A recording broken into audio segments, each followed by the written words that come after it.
এই শোনো না, আমাদের অন্ধবিশ্বাস চ্যানেলটি যারা এখনো সাবস্ক্রাইব করেননি, প্লিজ সাবস্ক্রাইব করে দাও। আর অল্প কিছু সাবস্ক্রাইবার হলে 1,00,000 পরিবার হবে। সবাই প্লিজ সাবস্ক্রাইব এবং বেশি বেশি শেয়ার করে দাও প্লিজ। বেশ কটা দিন পর বাড়ি থেকে বেরোয় অনন্যা। যদিও যেতে চায়নি, তবু কানিজের টানাটানিতে ভার্সিটিতে যাওয়ার জন্য রাজি হয়। কতদিন আর এমন ঘরবন্দি হয়ে থাকবে? কার উপর অভিমান করে নিঃসঙ্গ একা হয়ে থাকবে? যার উপর অভিমান করবে সে কি জানবে ওর কোনো কথা? কোনোদিন একবারের জন্য হলেও জানবে ওর মন ছুঁয়েছে সে? তো এই ধ্রুবর ওপর জমানো অভিমানগুলো কে জমিয়ে রেখেছে ও? কেউ জানুক বা না জানুক, নিজের প্রিয় অভিমান ও কৃত্রিম ভালোবাসা নিয়েই থাকবে। কারণ সবকিছু ভুলে যাওয়া যায়, কিন্তু যে মন ছুঁয়ে যায় তাকে কি কখনো ভোলা যায়? মন ছোঁয়া ব্যক্তিকে ভুলতে গেলে তো মনকেই ভুলে যেতে হয়। তা কি কেউ পারে? ভার্সিটি থেকে বেরিয়ে রিক্সা করে বাড়ি ফিরছিল অনন্যা। হঠাৎ গলির মোড়ে এসে কি যেন দেখে অবাক হয়ে যায়। 6তলা বিল্ডিংটার সামনে একটা মিনি ট্রাক দাঁড়ানো, তাতে একটা বাসার বিভিন্ন মালপত্র। এটা দেখেই মূলত অবাক হয়েছে ও। এই বাড়িতে নতুন ভাড়াটিয়া আসছে না চলে যাচ্ছে সেটা বুঝতে সময় লাগলো কিছুক্ষণ। দেখতে পায় একজন বৃদ্ধা লোক বান্ডিল বান্ডিল বই এনে তুলেছেন ট্রাকে, মানে বাসা ছাড়ছেন। ওর রিক্সাটা জায়গাটা প্রায় ক্রস করে ফেলেছিল। হঠাৎ কি যেন মনে হতেই রিক্সাওয়ালাকে থামতে বলে ভাড়া চুকিয়ে ওনাকে বিদায় দিয়ে দিয়ে এগিয়ে যায় বৃদ্ধ লোকটার দিকে। উনি হয়তো নতুন কিছু আনার জন্য বিল্ডিং এর ভেতরে যাচ্ছেন, তাই একটু ইতস্তত করে বলল, এই যে চাচা। ডাক শুনে ফিরে তাকান করিম চাচা। অপরিচিত মেয়েটাকে দেখে এগিয়ে আসেন উনি। নরম গলায় বললেন, কি মামা, আমারে ডাকছিলা? ইয়ে মানে আচ্ছা, এই জিনিসগুলো কার? কে বাসা বদলাচ্ছে? আপনি? যে না, এইগুলোর ধ্রুব বাবাজির, 4 তলার। ধ্রুবের নামটা শুনেই হঠাৎ 100 ওয়াটের বাল্বের মতো উজ্জ্বল হয়ে উঠল অনন্যার মুখ। অবাক চোখে অবাক হয়ে বলল, ধ্রুব? হ্যাঁ, ওনার জিনিসপাতি আজ বাসা ছাড়তেছে উনি। বাসা ছাড়ার কথা শুনে ইলেকট্রিক শক খাওয়ার মতো চমকে ওঠে অনন্যা। ধ্রুবকে যখন খুঁজে পেল তখন এলাকা ছেড়ে চলে যাচ্ছে সে। এটা কেমন কথা? বিস্ময়ে ঠিক মতো কথা বলতে পারে না ও। কাপা গলা কোনো মতে বলল, বাসা ছাড়ছেন কেন? কোথায় যাবেন? এখন তো ঢাকা যাওয়ার কথা, বাবাজি তো তাই কইছে। ধ্রুব সাহেব বাড়িতে নেই? ওনাকে একটু ডেকে দেবেন। সে তো বাড়িতে নাই, ঢাকায় গেছেন মেলা দিন হইল। ও। অস্পষ্ট স্বরে বলে ওঠে অনন্যা। মনে মনে ভাবতে থাকে, ধ্রুব তাহলে মিথ্যে বলেনি, তার আসল নামই তবে ধ্রুব। তবে বাড়িওয়ালা কেন বলল? আর ও যদি চলেই যায় তাহলে অনন্যার কি হবে? ও তো এখনো ওকে নিজের ভালোবাসার কথাটা জানাতেই পারেনি। তবে কি কিছুই জানাতে পারবে না ধ্রুবকে? ওর হৃদয়ের অব্যক্ত ভালোবাসার হৃদয় থেকে যাবে। খুব ধীরে ধীরে মাথা নাড়িয়ে বলল, আমি তাহলে আসছি, ভালো থাকবেন। বলেই ফিরে চলে যাওয়ার জন্য পা বাড়ায়। চাচাও চলে যাচ্ছিলেন, কিন্তু কি যেন মনে পড়তেই ফিরে ডাকলেন, বললেন, কিন্তু আপনার নামটা তো কয়া গেলেন না, নাম কি আপনার? নাম? নাম বলে আর কি হবে? মনে মনে ভাবেও অস্পষ্ট স্বরে বলল, অনন্যা। অনন্যা? অনামিকা আবেদিন? চোখে মুখে বিস্ময় ফুটে ওঠে চাচার। অনন্যা ধীরে ধীরে মাথা নাড়িয়ে সায় জানায়। হঠাৎ খুশির ঝলক দেখা যায় চাচার মুখে। উনি পরনের শার্টটার বুক পকেটে হাত ঢুকাতে ঢুকাতে বললেন, আমি আপনারই তো খুঁজতেছি কয়দিন ধইরা। কই আছিলেন আপনি? লন লন, এটা বাবাজি আপনারে দিতে কইছে, নেন। বলেই হাত বাড়িতে একটা কাগজ এগিয়ে দেন অনন্যার দিকে। অনন্যা চরম অবাক হয়ে কাগজটা হাতে নেয়। ধীর পায়ে নিজের বাড়ির দিকে হাঁটতে শুরু করে। ধ্রুব ওকে চিঠি দিয়েছে, ওর জন্যই রেখে গেছে। তার মানে ওকে না বলে নির্দোষ হয়নি সে, মনে রেখেছে বলেই সে এই ক্ষুদ্র চিরকুট। আর তর সইতে পারে না অরণ্য। দ্রুত পায়ে হেঁটে চলতে থাকে। রুমে গিয়েই চিঠিটা খুলবে ও। তারপর কানিজকে কল দিয়ে বলবে ওদের খোঁজাখুঁজি ব্যর্থ হয়নি। প্রেয়সী, 0-15 বার তোমার কথা ভেবেছি, 533 বার কল্পনায় তোমার মুখের ছবি এঁকেছি, 648 বার ওই লজ্জারাঙা মুখশ্রীর প্রেমে পড়েছি, অবশেষে 29 বার নিজের এই অবাধ্য মনকে বানিয়েছি। নামহীন ক্ষুদ্র এই সম্পর্কে কোনো পরিণতি আমার জানা নেই। এখনই ফিরে যাওয়ার তাড়া পড়েছে, তাই ফিরে চলেছি। ভালো থেকো। চিরকুটটা পড়ে অবাক হয়ে যায় অনন্যা। এসব কি লিখেছে ধ্রুব? শেষের কথাগুলো সহজ এবং বোঝার মতো হলেও প্রথম দিকটা কেমন এলোমেলো। ওর কথা ভাবে, কল্পনায় ছবি আঁকে, আবার প্রেমেও পড়ে। সবই ঠিক আছে, কিন্তু এর মাঝে এরকম সংখ্যা যোগ করার মানে কি? এটা কোন জাতের চিঠি? ঠিক মানে বুঝতে পারে না অনন্যা। কিন্তু সব চিন্তাকে ঝাঁপিয়ে ধ্রুব যে সত্যি সত্যি চলে যাচ্ছে ব্যাপারটা জেনেই মুষড়ে পড়ে। বিকেলে কানিজকে আসতে দেখা গেল অনন্যাদের বাড়িতে, সাথে একজন সুন্দরী রমণী। বয়সে কানিজে 2-3 বছরের বড় হবে। জোহরা বেগম দরজা খুলে ওদের দেখেই বললেন, আরে কানিজ, কি খবর? খবর ভালো আন্টি, তুমি কেমন আছো? আমি ভালো আছি, আয় ভেতরে আয়। তোর সাথে ওটা কে রে? তোর কে হয়? বলেই অবাক চোখে মেয়েটাকে দেখতে লাগলেন। বেশ লম্বা চওড়া সুন্দরী রকমের মেয়ে, চোখে কেমন হাসি হাসি চাহনি। কানিজ ওর দিকে একবার তাকিয়ে বলল, ও হলো আমার ফুপিন, বলেছিলাম না ইউএসএ থাকতো, পরশু দেশে এসেছে। ঘরে ঢুকতে ঢুকতে জবাব দেয় কানিজ। ওর ফুপিনকে ড্রয়িং রুমে বসিয়ে রেখে ডাকতে যায় অনন্যাকে। অনু, এই অনু, কই রে তুই? ডাকতে ডাকতেই ঘরে ঢুকে যায় কানিজ। দেখতে পায় বিছানার ওপর বসে আছে অনন্যা। দাঁত দিয়ে নিজের ঠোঁট কামড়ে তাকিয়ে আছে নিজের হাতের দিকে। ওর হাতে ওটা কি? সাদা কাগজে বলে মনে হচ্ছে না। কানিজ ধীর গলায় ডাকে, অনন্যা। হঠাৎ ঘুম থেকে মানুষ যেমন চমকে যাওয়ায় ভঙ্গিতে তাকায় সেরকম করলো ও। কিছুটা হকচকিয়ে যাবার মতো করে বলল, কে? ও কানিজ, আয় ভেতরে আয়, বস। ওর হঠাৎ কি হলো ভেবে পায় না কানিজ। ধ্রুব হারিয়ে যাওয়ার পর থেকে ওর এই অবস্থা। প্রথম প্রথম বুঝতে পারেনি ধ্রুবের প্রতি ওর আগ্রহের কারণ। এখন বুঝতে পারে কতটা গভীরভাবে চাইলেই একটা ছেলেকে এমন পাগলের মতো ভালোবাসা যায়। কানিজ ধীর পায়ে হেঁটে বিছানায় ওর পাশে গিয়ে বসে। আলতোষ করে ওর কাঁধে হাত রেখে বলে, কি হয়েছে অনু?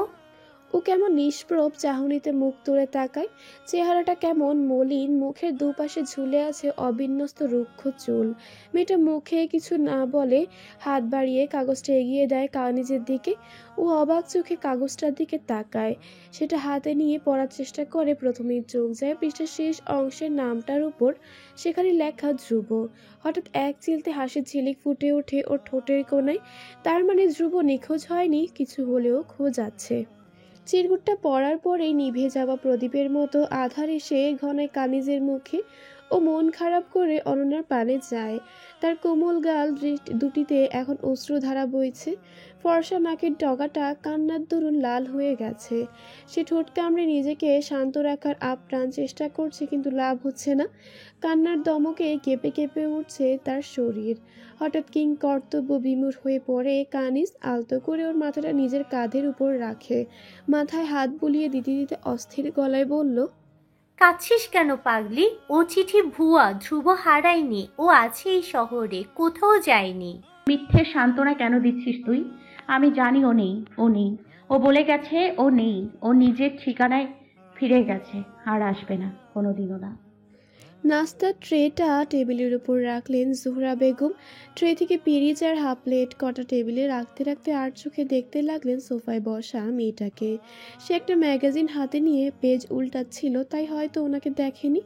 উনি বেশ গভীর মনোযোগ দিয়ে ওর ম্যাগাজিন পড়ার ভঙ্গি লক্ষ্য করলেন। তার বসার ভঙ্গি, সর্বোপরি তার সৌন্দর্যে কোনো খুঁত আছে কিনা সেটাই খুঁজে বের করার চেষ্টা চালাচ্ছেন। মেয়েটার মুখাবয়ব, চেহারা সাধারণ বাংলাদেশিদের মতন, কিন্তু গায়ের বর্ণ পুরোপুরি শ্বেতাঙ্গ আমেরিকানদের মতো। চোখ দুটো টানা টানা, পাতলা ভ্রু, নাকটাও খাড়া। মুখে কোনো ব্রণের চিহ্ন নেই, একদম পরিষ্কার মুখশ্রী।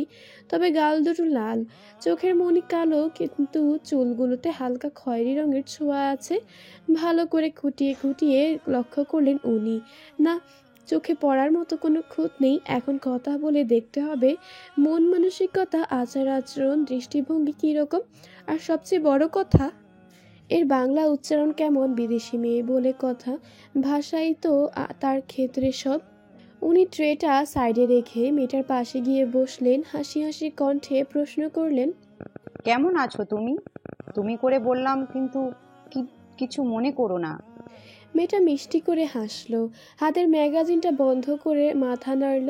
নো নো, ইটস ওকে, আমি ভালো আছি। আপনি? না, উচ্চারণও খুব একটা খারাপ না, চলবে। তবে সমস্যা হলো ভালোর ভকে উচ্চারণ করছে ব দিয়ে। আর একটুখানি থেমে থেমে উনি বললেন, ভালো আছি। তোমার নাম কি? আসমেরি খানম লতা। মেয়েটা এই উচ্চারণ সম্পূর্ণ বাঙালিয়ানা ভাবে। তার মানে সে সবসময় এভাবেই চলে, শুধু বাংলা না বলার কারণে উচ্চারণ খারাপ, চেষ্টা করলে ঠিক হয়ে যাবে ভেবে খুশি হয়ে উঠলেন, বললেন, তা তুমি কিসে পড়ছো? আমার লেখাপড়া শেষ। যাক, আরও ভালো খবর, বিয়ে দিলে দেশেই রাখা যাবে। হঠাৎ কী যেন মনে পড়তেই বললেন, তোমার বাংলা ভালো লাগে? Bangladesh? Yeah, Bangladesh is a beautiful country.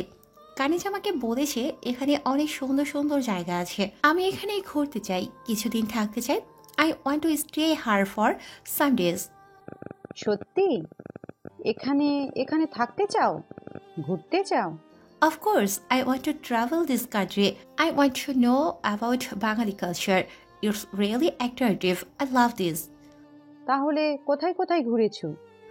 এখনো কোথাও যাওয়া হয়ে ওঠেনি, কানিজ বলেছে। তবে আগের বার এসে ঢাকায় ঘুরে গিয়েছিলাম। ও আচ্ছা। মাথা নাড়েন জোহরা, আগ্রহী সুরে বললেন, তুমি বিদেশে আছো ক বছর? ইউএসএতে? কোথায় থাকো? টেক্সাস। আমার যে টেক্সাস ভার্সিটির প্রফেসর, ওরা ওখানেই সেটেল। আর আমিও একবার দেশেও এসেছি। হুম। মেয়েটা কফি খেতে থাকে, ওর সাথে বসে জোহরাও সঙ্গ দেন। কথায় কথায় জেনে নেন তার সম্পর্কে এই মেয়েটাকে খুব পছন্দ হয়েছে তার। গত 5 বছরে তিনি এত এত মেয়ে দেখেছেন, এত এত খরচাপাতি করেছেন শুধু একটা ভালো পাত্রের জন্য, অথচ পাননি। আর আজ যথেষ্ট সুন্দরী শিক্ষিত বিদেশি একটা মেয়েকে বিনা খরচায় পেয়ে গেলেন। মেয়ে কিনা নিজে এসে দর্শন দিয়ে গেল, ভেবেই খুশি খুশি লাগছে তার। কিন্তু সাথে ভয়ও হচ্ছে মেয়েটা রাজি হবে তো। মেয়েটার বাবা মা মানে কানিজের দাদা দাদি নেই, গত হয়েছেন ওদের 2 বোনের গার্ডিয়ান কানিজের বাবা। বিয়ের ব্যাপারে আলোচনা করতে হলে তার সাথেই কথা বলতে হবে, কিন্তু উনি রাজি হবেন তো? আবার পাত্রী না হয়ে ঠিক করলেন, পাত্র ঠিক থাকবে তো? লেবুর যে মতিগতি, কি করে না করে কিছুই তো বোঝা যায় না। কাজ টাজ না হয় নাই করলেও তার পিতার অগাধ সম্পত্তি 3 পুরুষ বসে বসে খেতে পারবে, কিন্তু বিয়ে? সেই যে লতিফা বানুর ভূত মাথায় চাপলো, তারপর সে আর বিয়ের নামই নেয় না। ওদিকে লতিফা মেয়েটা তো দিব্যি বিয়ে টিয়ে করে ছেলে পুলে পালছে, তাহলে ওর সমস্যা কোথায়? যাক সেসব কথা। এই মেয়ে তার পছন্দ হয়েছে, লেবু মানুক বা না মানুক উনি যথেষ্ট। মেয়ে আর মেয়ের পরিবার রাজি থাকলে বিয়ে উনি দিয়েই ছাড়বেন। ভাবতেই ভাবতেই ড্রয়িং রুমে কানিজকে আসতে দেখা গেল। ওর পিছে পিছে আসছে অনন্যা। ও এসেই হাসি মুখে লতাকে শুধালো, তা ফুপিন কেমন দেখলে? আন্টির সাথে গল্প করেছো? উনি দারুণ সব গল্প জানেন, তাই না? লতা নামের বিদেশি কন্যা প্রসন্ন হাসি হাসলেন, জোহরার দিকে তাকিয়ে বললেন, কানিজ, তোমার আন্টি কিন্তু অনেক ভালো। তাকে আমার খুবই ভালো লেগেছে। Oh, that's great. Now meet my friend Ananya. Anu, this is my ফুপিন, লতা ফুপিন। আসসালামু আলাইকুম। মিষ্টি করে হেসে তাকে সালাম দিল অনু। তবে প্রতি উত্তরে উনিও খুব সুন্দর করে হাসলেন, সুন্দর শব্দ চয়নে জবাব দিলেন, ওয়ালাইকুম আসসালাম, কেমন আছো? তার কথা শুনে খানিকটা চমকে উঠলেন জোহরা। উনি তো ভেবেছিলেন বিদেশি কালচার রপ্তকৃত এই মেয়েটি ঠিকমতো সালামের জবাব দিতে জানে না, হয়তো অনুকে দেখে সৌজন্যতা রক্ষায় হলো বা হাই বলবে, কিন্তু অনুর সালামের জবাব সে কত চমৎকার করে দিল। ধর্মজ্ঞান আছে নিশ্চয়ই। 4 জনে বসে গল্প করতে থাকে, সাথে খাবার হিসেবে থাকে জোহরা বেগমের হাতে স্বাদে গন্ধ অতুলনীয় পাকোড়া। নিজের ঘরে বসে বই পড়ছিলেন লেবু মামা।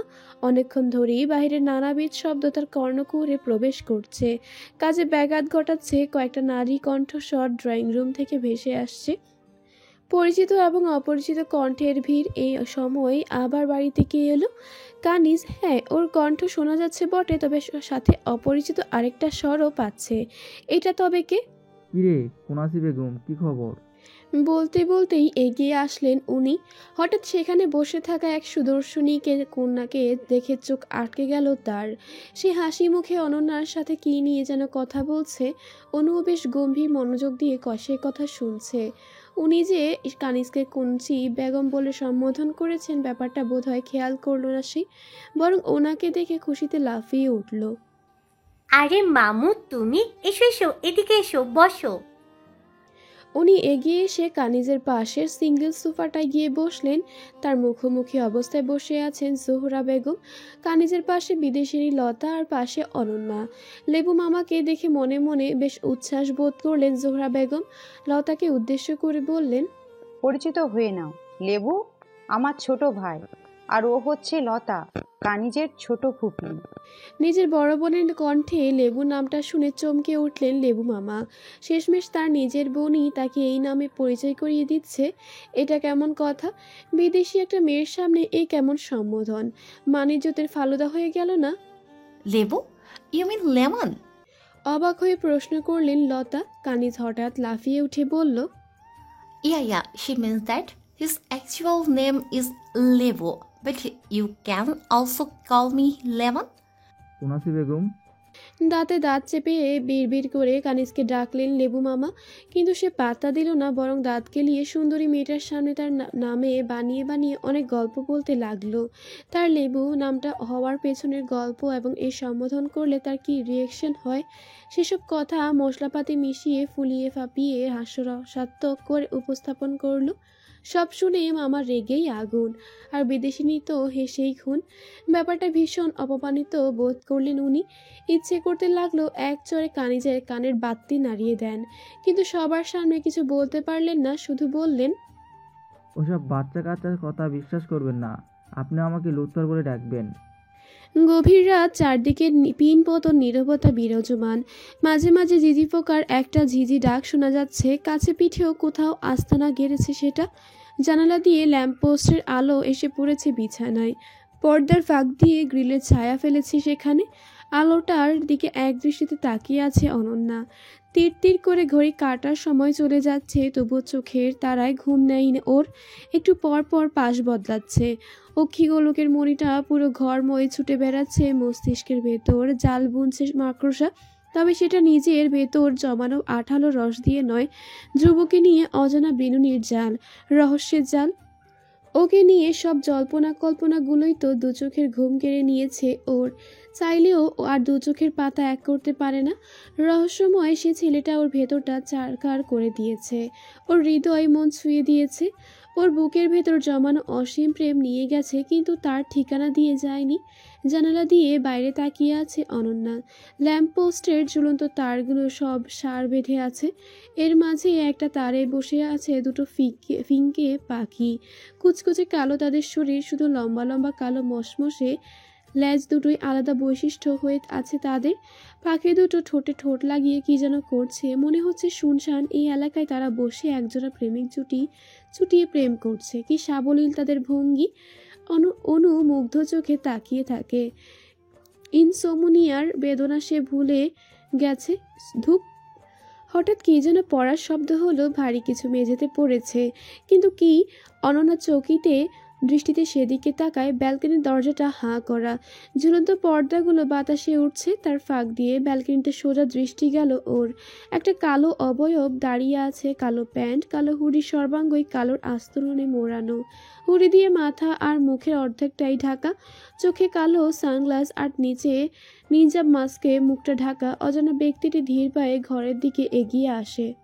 অনন্যা লাফ দিয়ে উঠে বসে, ওর হাত পা ঠান্ডা হয়ে আসছে, মাথা কাজ করা বন্ধ করে দিয়েছে। কে এই লোকটা?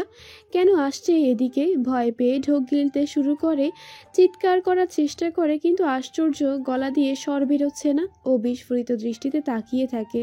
লোকটা আরও এগিয়ে আসছে, ওর রুমে ওর বিছানার দিকে এগিয়ে আসে। কালো হ্যান্ড গ্লাভস পরা হাতটা মুখের কাছে তোলে, দৃশ্যমান ধবধবে ফর্সা আঙ্গুলের ছোঁয়ায় সানগ্লাসটা খুলে রাখে। তার সুন্দর দৃশ্যমান দুটি চোখ দৃশ্যমান হয় অনন্যার কাছে। ও কেমন করে যেন তাকায়, এ চোখ তার পরিচিত, ভীষণ পরিচিত। ধীরে ধীরে লোকটা নিজের মাস্কটা খুলেও ফেলে, মাস্কের আড়াল থেকে বেরিয়ে এলো তার ঝলমলে সাদা দাঁতগুলো। অনেকদিন পর ওর এই হাসি প্রত্যক্ষ করলো অনন্যা। এটা সেই হাসি যে হাসি দেখে সে মুগ্ধ হয়ে যেত, গুলিয়ে ফেলতো নিজের সাজানো কথামালা। সে মিষ্টি করে হেসে বলল, ভয় পেয়েছিলে নাকি অনন্যা? কি বলবে ভেবে পায় না ও। বুকের ভেতরে নিঃশ্বাস যেন আটকে আসে, হৃদস্পন্দন থেমে গিয়ে হার্ট অ্যাটাকের মতো লাগে ওর কাছে।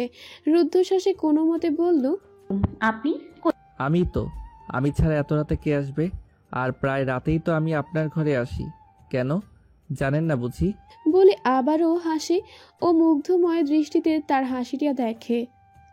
বুকের ভেতর তার একরাশ অভিমান জমেছিল, এখন তা নেই। তার হৃদয় জোড়ানো হাসি দেখে সব অভিমান অভিযোগের দল বেঁধে পালিয়ে গেছে। ও অবাক কণ্ঠে বলল, কই, আমি দেখিনি তো। আমি তো রোজই জেগে থাকি, আপনি তো আসেননি। আমায় মিথ্যে বলছেন? মিথ্যে কেন বলবো? আমি প্রায়ই আসি, তবে দেরি করে। আপনি ঘুমান না বলেই তো দেরি হয়ে যায়।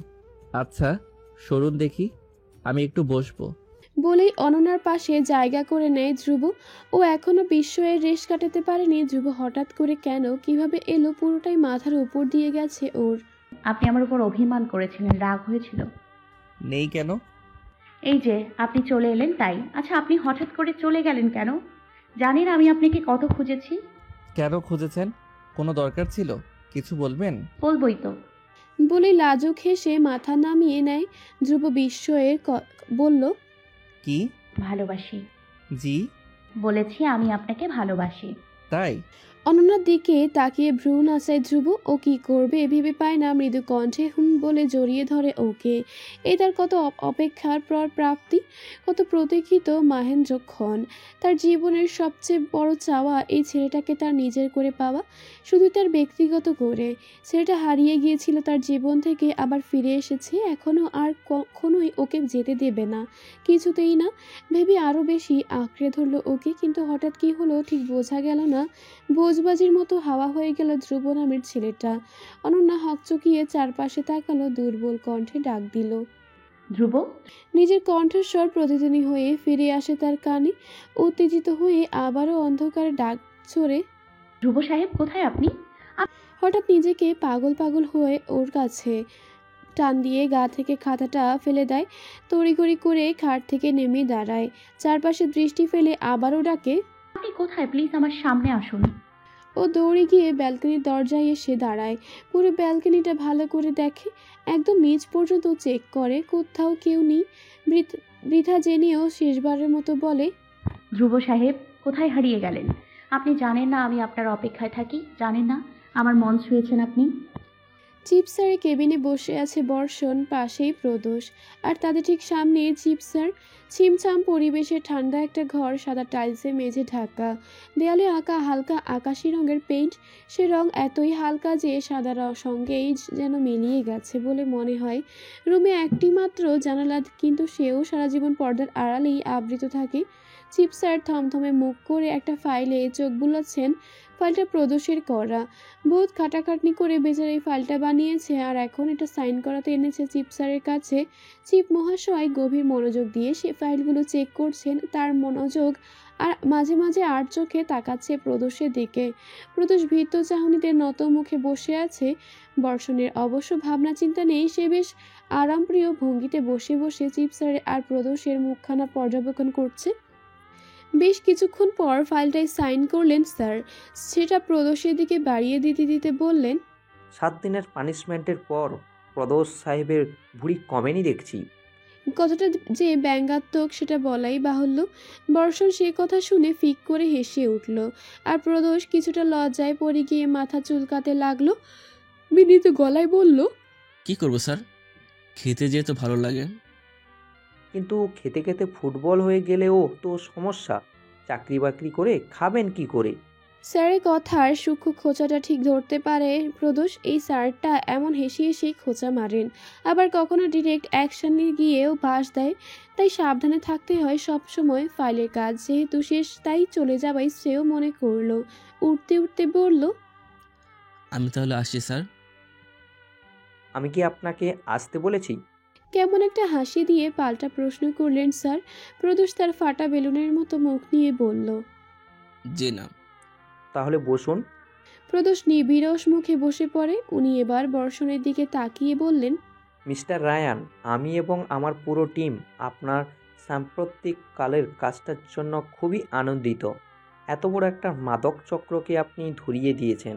সেটা সত্যি প্রশংসার দাবিদার। Thank you sir. আপনার জন্য নতুন সেক্টর ঠিক করা হয়েছে। কৃতজ্ঞ চিত্তে মাথা নাড়ে সে। উনি আবারও বললেন, প্রজেক্ট খাগড়াছড়ি ডিটেলস সব কিছু প্রদোষ সাহেবের এই ফাইলটাতেই আছে। আমি চাই 2-1 দিনের মধ্যেই আপনি আর প্রদোষ সাহেব খাগড়াছড়ির উদ্দেশ্যে বেরিয়ে পড়ুন। যত তাড়াতাড়ি যাবেন তত তাড়াতাড়ি কাজ শেষ করে ফিরে আসতে পারবেন। ঠিক আছে স্যার, আমরা তাহলে পরশুই চলে যাব। বলে সম্মতির জন্য প্রদোষের দিকে তাকায়। সেও মাথা নেড়ে সায় জানায়। যাব। ওকে, তাহলে যান। এরপর একসাথেই রুম থেকে বেরিয়ে আসে বর্ষণ আর প্রদোষ। এসব তুই কি বলছিস অনু? ধ্রুব এসেছিল? কানিজ বিস্ফোরিত দৃষ্টিতে তাকিয়ে থাকে। অনন্যাকে মাথা নেড়ে সলজ্জ হাসতে দেখা যায়। তাতে যা বোঝার বুঝে ফেলে কানিজ অবাক চোখে বলল, এটা কি করে সম্ভব? ও তো এখানে নেই, ঢাকায় চলে গেছে। গিয়েছিল কিন্তু এসেছে। জানিস উনি আমায় কাল কি বললেন? বলতে বলতে লজ্জায় নুয়ে পড়ে অনন্যা। কানিজ ভ্রু কুঁচকে ব্যাপারটা বোঝার চেষ্টা করে বলে, কি বলেছে? বলেছেন উনি নাকি রাতে আমাদের বাসায় আসেন, প্রায়ই আসেন। আমি ঘুমিয়ে গেলেই একবার এসে দেখে যায়। কি সব উল্টাপাল্টা বকছিস তুই? ওই ছেলে তো বাড়িঘর ছেড়ে চলে গেছে, ও কি করে তোর কাছে আসবে? তুই কি পাগল হয়ে গেছিস? তুই আমার কথা বুঝতে পারছিস না কানিজ। সে এখন কোথায় আছে সেটা বড় কথা না, বড় কথা হচ্ছে সে রাতে কোথায় থাকবে, কাকে দেখতে আসবে। কিছুটা যুক্তি খাটানোর চেষ্টা করে। হঠাৎ লজ্জাবতী লতিকার মতন লজ্জায় নুয়ে গিয়ে বলল, তুই ভাবতে পারছিস কানিজ, ছেলেটা আমার জন্য কোথায় না কোথায় ঘুরে টুরে রাতের বেলা 5 তলার ব্যালকনির টপকায়, কত রিস্কে কাজ তাও করে। কেন করে? শুধু ভালোবাসে বলে। বলেই উজ্জ্বল চোখে তাকায় ওর দিকে। কানিজ কেমন বোকা দৃষ্টিতে তাকিয়ে আছে। ও দৃষ্টিকে পাত্তা দেয় না। সে লাফ দিয়ে পিলারের উপর থেকে নামে। দুহাত দুদিকে প্রসারিত করে ছাদের ঠিক মাঝখান দিয়ে দাঁড়ায়। গোল গোল ঘুরতে ঘুরতে পাগলের মতো হাসতে শুরু করে। আকাশের দিকে তাকিয়ে খুশিতে উল্লাসিত কণ্ঠে বলে, আমি জিতে গেছি কানিজ, আমি জিতে গেছি। ধ্রুব সাহেবের মন আমি ছুঁয়ে ফেলেছি, সেও আমায় ভালোবাসে। আজ আমি অনেক খুশি, অনেক। অনন্যা সোল্লাসে লাফাতে থাকে, কিন্তু কানিজ খুশি হতে পারে না।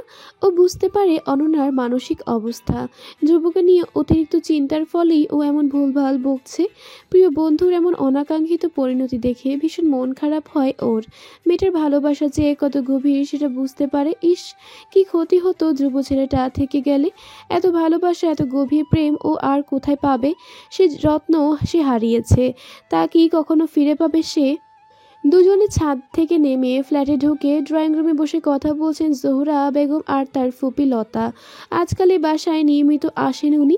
অনন্যারা মা জোহরা বেগমকে নাকি তার ভীষণ ভালো লেগেছে। মহিলার সরলতা তাকে মুগ্ধ করেছে। আর তাছাড়া তিনি যেমন সুদক্ষ গৃহিণী, তেমনই গল্পের আসর জমাতেও পটু। তার সাথে কথা বলে বেশ মজা। এত মজার মহিলা, অথচ তার দিন কাটে একা একা নিঃসঙ্গ।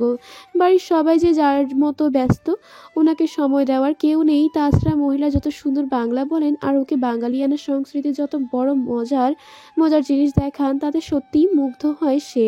প্রায় প্রতিদিনই ভিন্ন ভিন্ন ধাঁচের স্বাদের বাঙালি খাবার খাওয়ান। তার হাতের রান্না চমৎকার। ফ্ল্যাটে ঢুকে নিজের ঘরে চলে যায় অনন্যা। আর কানিজ এসে বসে পড়ে সোফায় ওদের সঙ্গে। নিজের ফুপিনের উদ্দেশ্যে বলল, তা কেমন জমছে গল্প? ভীষণ ভালো, তুমিও এসে যোগ দাও, ভালো লাগবে তোমার। কানিজও এসে গল্পে মেতে ওঠে। কথায় কথায় ওঠে লতা দেশে এসেছে থেকে কোথাও বেড়াতেই যেতে পারেনি। ওর ভীষণ ইচ্ছে রাঙামাটি খাগড়াছড়ি দিকটাই বেড়াবে। অনন্যার মন মানসিকতা ভালো নেই, কোথাও ঘুরতে যেতে পারবে না। ওকে এমন অবস্থায় রেখে কানিজও যেতে পারবে না। ওদিকে কানিজের বাবা মা দুজনই এখন জাপানে আছেন। দেশে শুধু কানিজ আর লতা। কিন্তু লতা এখনই চাচ্ছেন কোথাও থেকে ঘুরে আসতে, তাই ব্যাপারটা নিয়ে ভীষণ ভাবছে ওরা। লতা প্রতি বছর দেশে আসেন না? 10-12 বছর পর যখন আসে তখন কি একটু ঘুরতে চাইবেন না? উনি তো রোজই এখানে ওখানে যেতে চাইছেন, কিন্তু কি করবে ও? জোহরা বেগমের বাত ব্যথা, বেচারি সেভাবে বাড়ির বাইরে বার হন না। তাকে দিয়েও এসব ঘোরাঘুরি চলবে না। অবশ্য আরেকজন আছেন যে কিনা চাইলেই লতাকে নিয়ে খাগড়াছড়ি থেকে ঘুরিয়ে নিয়ে আসতে পারেন। লোকটাকে, সে আর কেউ না, আমাদের লেবু মামা। ব্যাপারটা মাথায় আসতে খুশি হয়ে উঠল কানিজ। জোহরা বেগমকে উদ্দেশ্য করে বলল, আন্টি, আমরা তো ভাবছি কেন, লেবু মামাকে বললেই তো হচ্ছে, উনি তো সারাদিন বাড়িতেই থাকেন। ফুপিনকে সাথে নিয়ে একটু খাগড়াছড়ি বেড়াতে ওনার কি এমন ক্ষতি হয়ে যাবে? তুমি একটু বলো না মামুকে। দেখো, আমি তো ব্যস্ত পড়াশোনা নিয়ে, অনুও ব্যস্ত। কথাটা শুনে হঠাৎ খুশি হয়ে ওঠেন জোহরা। উনি যেন এই সুযোগেরই অপেক্ষায় ছিলেন। লেবু মামার সাথে লতাকে ঘুরতে পাঠানোর এই সুযোগে তারা একে অপরের সাথে পরিচিত হতে নিতে পারবে, আর তাহলে বিয়ের প্রস্তাব পাঠাতেও সুবিধা হয়ে যাবে। আহা, এ তো সোনাই সোহাগা। উনি বললেন, বাহ, ভালো বলেছিস তো। আমি তো এটা ভেবেই দেখিনি। সত্যিই তো, লেবুকে বললেই তো হয়ে যায়। লতার সাথে সাথে ওরও ঘোরা হয়ে যাবে। অলসটা তো বাড়ি থেকে বেরোতেই চায় না। অবশেষে সেই কথাই ঠিক হলো। লেবু মামা আর কানিজের ফুপিনি যাবেন খাগড়াছড়ি অঞ্চলে। জোহরা তো এটাও ঠিক করে ফেললেন যে কাল তাদের বাসে তুলে দেবেন। তিনি সব কিছু করলেন, অথচ একবারও লেবু মামাকে জিজ্ঞেস অবধি করলেন না উনি আসলে যাবেন কি না। সেটা না জেনে টিকিট পর্যন্ত কনফার্ম করে দিলেন। গত মাসে নতুন একটি মুভি রিলিজ হয়েছে, নাম পুষ্পা দ্য রিজ। রিভিউগুলোতে দেখা গেছে মুভিটা রিলিজের পরই ভিউ হয়েছে প্রচুর। ব্যবসা সফল হয়েছে তা বটেই, সাথে নামও কামিয়েছে অনেক। সবাই সেটা দেখে ফেলেছে, অথচ মামা সেটা দেখেননি। এটাও কি সম্ভব? মুভি রিলিজের হওয়ার পরই সেটা দেখে ফেলা মামুর একান্ত কর্তব্য। অথচ প্রায় 1 মাস হয়ে যাওয়ার পরও তিনি একটা হিট মুভি দেখেননি। ব্যাপারটা সত্যিই তার প্রেস্টিজে লাগার মতন। আজ তাই অনেকটা জেদ নিয়ে মুভিটা ডাউনলোড করেছেন উনি, যাতে দেখার সময় নেট প্রবলেম কোনোভাবে বিরক্ত না করতে পারে। বেশ আয়োজন করেই খানাপিনার যথাযথ ব্যবস্থা করে বসেছেন মুভি দেখতে। মুভি চলছে, পুষ্পা বনের ভেতর গেছে লাল চন্দন কাটতে। হঠাৎ সেখানে রেড পড়েছে পুলিশের। ওরা এখন কি করবে? মুভির টান উত্তেজনার এই দৃশ্যপট যখন চলমান, তখনই ঘরের দরজা খুললেন জোহরা বেগম। সাথে করে একটা লাগেজ এনে সরাসরি চলে গেলেন আলমারির সামনে। সেখান থেকে কাপড় চোপড় বের করতে করতে বললেন, কি কি জামা কাপড় গুছিয়ে দেব বলতো? Shirt, pant, panjabi? কোন রঙের পাঞ্জাবি নিবি রে? লাল? ওটা কিন্তু তোকে হেভি মানায়। লতা নিশ্চয়ই পছন্দ করবে। এই, কথা বলছিস না কেন? তুই কিছু একটা বল না। বলতে বলতে টিভির সামনে এসে দাঁড়ালেন উনি। মামা অধীর আগ্রহে বাকি অংশে কি হলো সেটা দেখার জন্য এপাশ ওপাশ করে স্ক্রিনের দিকে তাকাচ্ছেন, কিন্তু দেখতে পারছেন না তার সম্মানীয় বড় বোনের কারণে। অবশেষে বিরক্ত হয়ে বললেন, আপা সরো না। সরবো না? তুই এই কথা বলছিস না কেন? কখন থেকে বলছি কি কি নিবি বল, গুছিয়ে দিই। তুই কি না কিছুই বলছিস না। এতক্ষণে তার কথায় কর্ণপাত করলেন মামা। কিছুটা অবাক আর বিরক্ত স্বরে বললেন, কি বলবো আপা, তুমি যে কি বলছো আমি তো কিছু বুঝতে পারছি না। আমি কোথায় যাব যে তুমি কাপড় গোছাচ্ছ? কোথায় যাবি মানে? তুই জানিস না কাল তোকে খড়গাছাড়ি যেতে হবে? খাগড়াছড়ি কেন? হঠাৎ যেন আকাশ থেকে পড়লেন উনি। জোহরা বেগম কিছুক্ষণ তার দিকে রাগী চোখে তাকিয়ে বললেন, তারপর হঠাৎ করেই মনে হলো, আরে তিনি রাখছেন কেন? লেবুকে তো বলাই হয়নি তিনি তাকে লতার সঙ্গে পাঠাবেন। কাল বাসের টিকিট কাটাও হয়ে গেছে, অথচ তাকে এখনও জানানোই হয়নি। আচ্ছা, ও যেতে রাজি হবে তো? তারপরই ভাবলেন রাজি হবে না কেন, আলবাত হবে, হতেই হবে। লতা মেয়েটা দেশে এসেছে অনেক দিন হলো, কিন্তু এখনো কোথাও বেড়াতে যেতে পারেনি। অনু, কানিজ দুজনেই পড়ালেখা নিয়ে ব্যস্ত, যেতে পারছে না। মেয়েটা এখন দেশটা ঘুরে দেখতে চাইছে। আমাদের কি উচিত না সে ব্যবস্থা করা? হ্যাঁ অবশ্যই। মাথা নাড়লেন লেবু মামা। তা তুমি নিয়ে যাও না। আমি কিভাবে? আমার বাতের ব্যথা তুই জানিস না? এত দূরে জার্নি ভালো আমার সইবে? তার চেয়ে তুই জানা লেবু, লতা মেয়েটাকে একটু সময় দিই। আমি কি বলছো আপা? আমি কি করে যাব? কিভাবে যাবি মানে? বাসে করে যাবি। কিন্তু আপা আমি। কোনো কিন্তু না, আমি যা বলছি তাই হবে। কাল তোর বাস, আমি এখন কাপড় গোছাচ্ছি, তুই যাবি ব্যাস। তাকে আর কিছু বলার সুযোগ দিলেন না জোহরা। ধমক মেরে চুপসে দিয়ে নিজের কাজে ব্যস্ত হয়ে পড়লেন। পরদিন কথা অনুযায়ী লতাকে বাসে তুলে দিলেন জোহরা, সাথে লেবু মামাকে পাঠানো হলো তার সঙ্গী হিসেবে, তাকে দেশ ঘুরিয়ে নিয়ে বেড়ানোর গাইড হিসেবে। যদিও মামা নিজেই কিছু চেনেন না, তবুও বড় বোনের কথায় যেতে বাধ্য হলেন। অবশ্য ওখানে যাওয়ার জন্য যে তার মানে একবারে ইচ্ছে নেই তা না। এই সুন্দরী বিদেশিনীর কন্যার সহযাত্রী হয়ে খাগড়াছড়ি ভ্রমণ সত্যিই সৌভাগ্যের ব্যাপার। লতা মেয়েটা খুব বেশি বাংলা জানেন না, বাংলাদেশের বংশোদ্ভূত বলে যেটুকু জানে তা প্রয়োজনে কাজ চালানোর মতো, গল্প জমানোর মতো নয়। অনেকক্ষণ ধরে চুপ করে বসে আছেন লেবু মামা, তার পাশের সিটে বসা লতাও চুপচাপ। তিনি তাকিয়ে আছেন বাহির পানে, ভীষণ বেগে চলমান বাহিরের নিঃসর্গ দেখছেন। মনের ভেতর উসকুস করছে মামার। কদিন আগেও উনি খাগড়াছড়ি গিয়েছিলেন, কিন্তু তখন ছিলেন একা। গিয়েছিল মার্কো পেলো সাজতে, ফিরে এসেছিলেন হাত পায়ে অনেক অনেক ব্যান্ডেজ নিয়ে। আর আজ যাচ্ছেন এক সুন্দরী রমণীকে সাথে নিয়ে সুন্দরী খাগড়াছড়ির মোহময় দৃশ্য দেখাতে। 7 দিনের ট্যুর, সঙ্গে যথেষ্ট পরিমাণে টাকা, কাপড়, টাকা পয়সা, শান্তির মতো ঘোরার জন্য যা কিছু দরকার সবকিছু প্যাক করে দিয়েছেন জোহরা বেগম। এই বৃহৎ সফরে যাচ্ছেন, অথচ পাশের রমণীর সাথে সেভাবে কথাই হয়নি তার।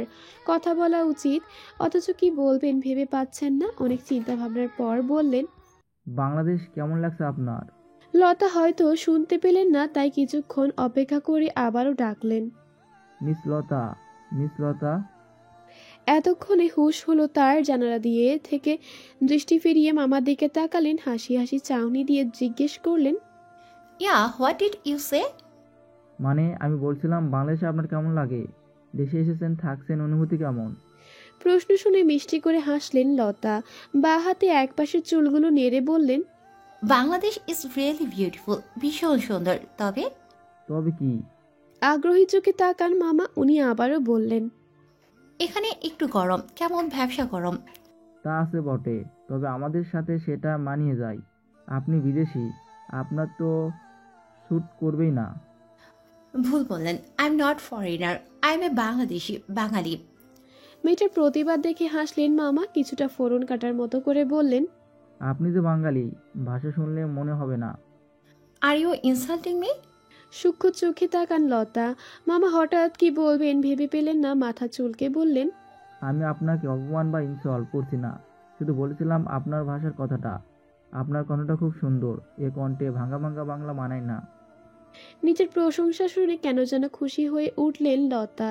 একটা সুন্দরী মেয়েদের সহজাত বৈশিষ্ট্য, রূপ অথবা গুণের প্রশংসা শুনলে তারা লবণের মতো গলে যায়, লজ্জাবতী লতিকার মতন নুয়ে যায়। উনিও হালকা লজ্জা পাওয়া গলায় বললেন, তাহলে কি মানায়? শুদ্ধ ভাষায় মিষ্টি বাংলা। আপনি কিন্তু চাইলেই আপনার বাংলা বলাটা আরেকটু শিখে নিতে পারেন। শিখে নেব, কিন্তু কে শিখাবে? আপনি? আমি? কিছুটা অবাক হলেন মামা, বিস্ময়ে বললেন, আমি কি করে শেখাবো? আমি কি পারি? কেন পারবেন না? আপনি তো ভালোই বলতে পারেন, তাহলে শেখাতে সমস্যা কোথায়? কিন্তু আমি? কোনো কিন্তু না, আপনি আমাকে শেখাবেন। মামা বিরক্ত করতে চাইলেন কিন্তু পারলেন না। লতা মেয়েটা এত মিষ্টি করে অনুরোধ করলেন যে আর না করতে পারলেন না। এরপর আর না করে দিলে সে মনে কষ্ট পেত। সুন্দরী মেয়েদের মনে কষ্ট দিতে নেই। গভীর রাতে ঘুম ভেঙে গেল জোহরা বেগমের। চোখ মেলে অনুভব করলেন তার গলা শুকিয়ে কাঠ হয়ে গেছে। শুকনো ঢোক গিলে গলা ভেজানোর চেষ্টা করলেন, কিন্তু লাভ হলো না। প্রবল তৃষ্ণার্ত গলাটা একটুখানি পানির আশায় ছটফট করে উঠল। উনি পাশ ফিরে তাকালেন, পাশে গম্ভীর মুখে ঘুমিয়ে আছেন জয়নাল আবেদিন। মানুষটা এতটাই গম্ভীর যে ঘুমের মধ্যেও সরল মুখে থাকতে পারেন না। উনি খুব ধীরে ধীরে শ্বাস নিচ্ছেন, নাক ডাকা জাতীয় কোনো শব্দ নেই। গম্ভীর মুখ মানুষের নাক ডাকেন না। ড্রিম লাইটের আলোয় ঘরটা আলোকিত, পরিবেশটা কেমন নীরব।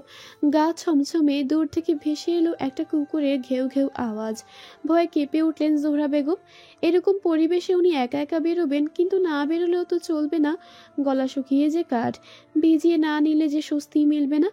উঠবেন কি উঠবেন না এই নিয়ে মনের ভিতর যুদ্ধ চলল কিছুক্ষণ। উঠলে ভয়, না উঠলে তৃষ্ণা, দুটোই দ্বিধায় ফেলে রেখেছে তাকে। শেষ পর্যন্ত জয় হলো তৃষ্ণার। বুকে সাহস নিয়ে শোয়া থেকে উঠে বসলেন, গায়ের পাতলা কাঁথাটা সরিয়ে ধীর পায়ে বিছানা থেকে নামলেন। ড্রিম লাইটের আলোয় হেঁটে ঘরের এসে দাঁড়ালেন। দরজা খোলাই আছে, কিন্তু সামান্য ভিজিয়ে দেওয়া। আলতো হাতে দরজা খুলে উনি ভীত চোখে মাথা বাড়িয়ে দিলেন। ড্রয়িং রুমটা অন্ধকার, একরতি আলোর ছিটে ফোটা নেই ওখানে। উনি ধীর পায়ে হেঁটে ডাইনিং স্পেসের দিকে এগিয়ে গেলেন। আলো আধারিতে হাতড়ে গ্লাস খুঁজে নিলেন, জগ থেকে পানি ঢেলে নিয়ে চেয়ার টেনে বসলেন। এক ঢোকে সবটা পানি শেষ করে ভীষণ শান্তি পেলেন। আহ, গলাটা যেন রৌদ্র স্তব্ধ চৈত্রের দিনে ফেটে চৌচির হয়ে গিয়েছিল। পানি পেয়ে সবুজ হয়ে উঠল। উনি এবারে বেশ স্বাভাবিক চাউনিতে চারপাশে তাকালেন। আলো জ্বলেনি আশেপাশে, তাই এখনো অন্ধকার। তবে তাকে ভয় পেলেন না। এত বছর এ বাড়িতে আছেন, অথচ এখনো কিনা রাতের বেলা ঘর থেকে বেরোতে ভয়। লোকলে জানলে কি বলবে ভেবেই নিজেকে ধিক্কার জানালেন মনে মনে। ধীরে ধীরে চেয়ার ছেড়ে উঠে দাঁড়ালেন। নিজের ঘরে ফিরে যাওয়ার সময় হঠাৎ কি যেন ভেবে অনন্যার ঘরের দিকে তাকালেন। অনু কখনো দরজা লাগিয়ে ঘুমায় না, আজও সেটা খোলা। ওই ঘরে ড্রিম লাইটে জ্বালায় না, তাই ওই ঘরের অবস্থা আরো ভুতুরে। বাইরে জ্বলতে থাকা ল্যাম্প পোস্টের আলোর ছিটে ফোটা জানালা দিয়ে ঢুকছে। সে আলোয় দেখতে পেলেন অনুর বিছানা খালি। কৌতূহল হয়ে কয়েক পা এগিয়ে দেখলেন সত্যি সেখানে কেউ নেই। এলোমেলো কাঁথা বিছানায় ছড়ানো। ভীত চোখে ওয়াশরুমের দিকে দেখলেন। দরজার বাইরে থেকে লাগানো, মানে ও ওয়াশরুমেও নেই। উনি কেমন ভয় পেয়ে চারপাশে তাকালেন। ধীর পায়ে হেঁটে এগিয়ে এলেন ব্যালকনির দিকে। ওখানে থেকে কার যেন আওয়াজ আসছে, কথা বলছে কেউ। খুবই সন্তর্পণে ব্যালকনির দরজায় এসে দাঁড়ালেন জোহরা। ভীত চোখে সামনে তাকাতে চমকে উঠলেন উনি। ব্যালকনির রেলিং ধরে অনু দাঁড়িয়ে, উল্টো দিকে দাঁড়িয়ে, ডান পাশে মাথা ফিরিয়ে আছে। হাত নেড়ে কার সাথে যেন কথা বলছে। আশ্চর্য, কেউ নেই তো ওখানে। অনু একা একা কথা বলছে আর হাসছে। লজ্জায় মাথা নোয়াচ্ছে। কি অদ্ভুত, ও আসলে কি করছে? এটা কি জিনে আসর করলো না কি? সর্বনাশ! ভয়ের তো মুখে কয়েকবার ঢোক গিললেন উনি। নিজের মেয়ের দিকে তাকিয়ে বোঝার চেষ্টা করলেন তার মতি গতি কি হচ্ছে। কিছু বুঝতে না পেরে আরো ভয় পেয়ে গেলেন। একবার ভাবলেন অননাকে ডাক দিবেন, আরেকবার ভাবলেন না থাক, কাল সকালে উনি জিজ্ঞেস করে নেবেন। আপাতত আর কিছু করলেন না। যেমন পা টিপে টিপে ঘরে ঢুকেছিলেন তেমন করেই ফিরে গেলেন নিজের ঘরে। ধীরে কিন্তু ভয়ার্ত দৃষ্টিতে একবার ঘুমন্ত জয়নালকে সাহেবকে দেখে নিলেন। আলতো করে বিছানায় উঠে গুটিসুটি মেরে শুয়ে পড়লেন। কাঁথা টেনে মাথা ঢেকে ইয়া নফসি জপতে জপতে একসময় ঘুমিয়ে পড়লেন। রিসোর্টের সামনে বাঁধানো লনে হেঁটে কটেজের দিকে যাচ্ছে ওরা। সামনে বার্মা সে কর্মচারীটি, তার পেছন পেছন বর্ষণ আর প্রদোষ। চারপাশ দেখতে দেখতে প্রদোষ হঠাৎ আপন মনেই বলল, ভীষণ সুন্দর এই জায়গাটা, তাই না? এখনো তো ভিতরেই গেলি না, তাতেই বলছিস জায়গাটা সুন্দর? জিজ্ঞাসু দৃষ্টিতে তাকিয়ে থাকে বর্ষণ। প্রদোষ বিরক্ত হয়ে বলল, একটা জায়গা সুন্দর বলার জন্য সেখানে 10-12 বছর থাকার প্রয়োজন হয় না। প্রয়োজন হয় সুন্দর একটা দৃষ্টিভঙ্গির, বুঝেছিস? ও আচ্ছা, তুমি তাহলে খাওয়া ছাড়া অন্য কিছু বোঝো? জানতাম না তো। ব্যঙ্গ কণ্ঠে প্রদোষকে খেপানোর চেষ্টা করে বর্ষণ। ও সূক্ষ্ম দৃষ্টিতে তাকিয়ে বলল, এখানে এসেও শুরু করে দিলি তুই। আর কি করব বল? তোর দিকে তাকাতে গেলেই তো সর্বপ্রথম তোর ওই বিশাল ভুঁড়িটাই নজরে আসে। বলতে বলতেই হেসে উঠলেন প্রদোষ। বাজারে মুখ করে সামনে তাকিয়ে হাঁটতে থাকে। হঠাৎ খেয়াল হয় রাস্তার অপর পাশ থেকে হেঁটে আসছে দুজন অল্প বয়সী তরুণী, রূপবতী তরুণী। তাদের দৃষ্টি আকর্ষণ করার জন্য নিজেরই বা হাতটা মাথার কাছে তুলে চুলগুলো বাগব্রাশ করতে করতে সামান্য ভাব নেয়। মেয়ে দুটো এদিকে তাকায় ঠিকই, কিন্তু ওকে না, বর্ষণকে দেখতে দেখতে চলে যায়। অবশ্য বর্ষণ সেদিকে পাত্তা দেয় না। দ্রুত হেঁটে প্রদোষের কাছে চলে আসলো। কোনো দিয়ে ওর পেটে একটা গোতা মেরে বলল, ওরা তোকে নয়, তোর বুড়িটাকে দেখেছে। চল চল কটেজে যাই। এই কানিজ, শোন তো। অননার ঘর থেকে বেরোতেই কানিজকে ডাক দেন জোহরা। মাথা ঘুরিয়ে দেখে কিচেনের দরজায় দাঁড়িয়ে আছেন উনি, আর হাত নেড়ে ইশারায় ওকে ডাকছেন। ও একবার অনুর ঘরের দিকে তাকালো, দরজা বন্ধ। ও বেরোনোর পর পরই দরজা বন্ধ করে দিয়েছে সে। ভাবতে ভাবতেই আবারও মৃদু গলায় হাঁক ছাড়ে জোহরা। এই, এবার কানিজ খানিকটা এগিয়ে আসে। কিচেনে ঢুকতেই দেখা যায় বেদানা গ্যাসের চুলার সামনে দাঁড়িয়ে কি যেন করছে। জোহরা বেগম মিট শেফ থেকে একটা বয়াম নিয়ে এগিয়ে এলেন ওর দিকে। ওদের কর্মব্যবস্থা দেখে কানিজ হঠাৎ বোকার মতো বলল, আমাকে হঠাৎ ডাকলে কেন আন্টি? জোহরা মুখে কিছু বললেন না, কিন্তু হাত উঁচিয়ে ওকে থামতে ইশারা করলেন। বেদানার কাছ থেকে আগের বয়ামটা নিয়ে মিট শেফে রাখলেন। কিচেনের আরও কিছু জিনিসপাতি নাড়াচাড়া শুরু করলেন। তারপর বেদানার কাছে গিয়ে কি যেন বুঝালেন। বেদানা বুঝতে পেরে যখন তাকে চলে যাওয়ার কথা বলল, তখন উনি কানিজের দিকে তাকালেন, হাত নেড়ে বললেন, আমার ঘরে চল, কথা আছে তোর সাথে। কি কথা আন্টি? হ্যাঁ, চল তো। অনেকটা ঠেলে ঠুলে কানিজকে নিজের ঘরে নিয়ে যান জোহরা। কি হলো, কিছু বলছো না কেন? তুমি না বললে কি যেন বলবে, তা এখন বলছো না কেন? প্রশ্নের কোনো উত্তর দেন না জোহরা। গালে হাত রেখে কি যেন ভাবতে থাকেন কানিজ। ঘড়িতে সময় দেখে অধৈর্যের মতো আবারও প্রশ্ন করে, আন্টি, তুমি কি কিছু বলবে নাকি? ও আন্টি। বলেই হাত দিয়ে ওনাকে একটা ঠেলা দিয়ে ওঠে। ঠেলা খেয়ে অনেকটা ধ্যান ভঙ্গের মতো হয় জোহরার। চকিত দৃষ্টিতে তাকিয়ে বললেন, হ্যাঁ বল, কি বলছিলি? আমি আবার কি বলবো, তুমি তো বলার জন্য ডাকলে। ও হ্যাঁ। বলেই আবারও চোখ মেরে যান জোহরা। কানিজ বিরক্তিতে ভ্রু কুঁচকায়। ঠিক বুঝতে পারছেন না জোহরা বেগমের এমন আচরণের, এমন ব্যবহারের কারণ। উনি হঠাৎ এভাবে ডেকে এনে বসিয়ে রেখেছেন কেন? হঠাৎ জোহরাকে খুব উতলা দেখাতে লাগলো। উনি কেমন ব্যাকুল চিত্তে কানিজের হাত দুটো ধরলেন। ও লক্ষ্য করলো ওনার মুখে ভাব বদলে গেছে, কেমন অসহায়ত্ব ফুটে উঠেছে চেহারায়। অবাক হয়ে বললেন, কি হয়েছে তোমার আন্টি? আমার কিছু হয়নি রে মা, অনুর হয়েছে। ও হঠাৎ করে বদলে গেছে, তুই দেখতে পাচ্ছিস না? একা একা থাকে, ঠিক মতো কথা বলে না, খায় না, ঘুমায় না। কাল রাতে দেখলাম ব্যালকনিতে দাঁড়িয়ে কার সাথে যেন কথা বলছে, হাসছে। তাও আবার যেসে হাসি না, খিলখিলিয়ে হাসি। আর আমি তাকিয়ে দেখি কেউ কেউ নেই, অথচ ও কথা বলছে, হাসছে। আর আমি কিছুই বুঝতে পারছি না কানিজ, কিছু বুঝতে পারছি না। বলতে বলতেই ওনার মুখে কেমন যেন একটা ভয়ের ছাপ ফুটে ওঠে। উনি উতলা হয়ে উঠে কানিজের দু হাত আরো জোরে চেপে ধরেন। অসহায় গলায় বলেন, আমি জানি না আমার মেয়েটার কি হয়েছে। জিজ্ঞাসা করি, আমায় কিছুতেই বলে না। তুই ওর বেস্ট ফ্রেন্ড, ওকে ও তোকে নিশ্চয়ই বলেছে। বল না ওর কি হয়েছে। দেখ, আমি ওর মা, আমার কি মন খারাপ হয় না ওর জন্য? আমি তো তোকে বোঝাতে পারবো না ওর জন্য আমার ভেতরটা কি হয়ে যাচ্ছে।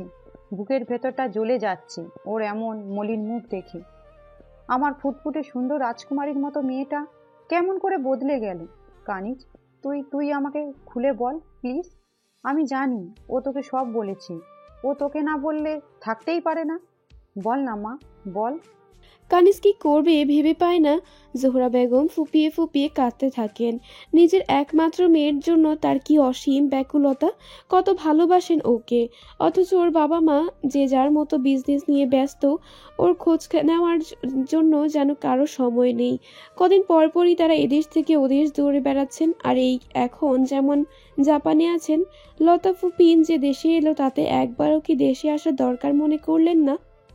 এই কানিজ, কথা বলছিস না কেন, বল না। কানিজের নীরবতা দেখে ওর বাহু ধরে ঝাঁকালেন জোহরা বেগম। ভীষণ অস্থির হয়ে আছেন উনি।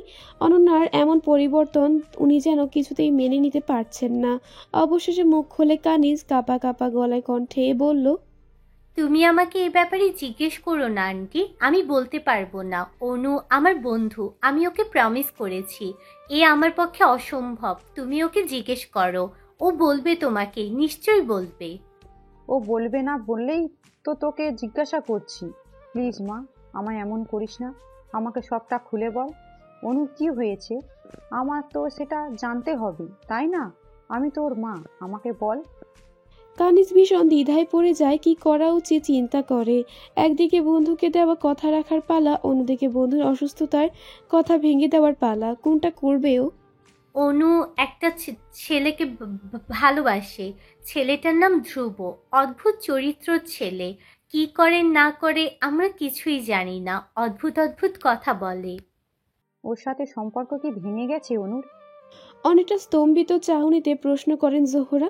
মাথা নাড়ে কানিজ। আগের মতোই ধীর কণ্ঠে বলল, না, ওদের কোনো সম্পর্কই ছিল না। অনু যে ছেলেটাকে ভালোবাসে ব্যাপারটা বলতেই পারিনি ছেলেটাকে, তার আগেই চলে গেছে।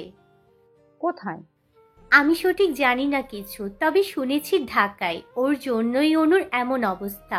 সারাক্ষণ ওর কথাই ভাবছে তোমার মেয়ে।